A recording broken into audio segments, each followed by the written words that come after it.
yazar Fatihəni həm də ki Yasinimini.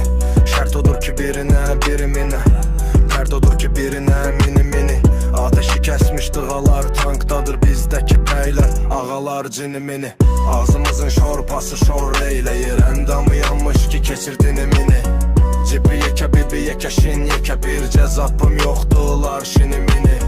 Yaydı xristiyanlığı bu şəhərdə, eylədi qəbul eləlik dinimini. Pünhanın 80 dedilər yaşına, saqqalı ağdır amma ki sinimini.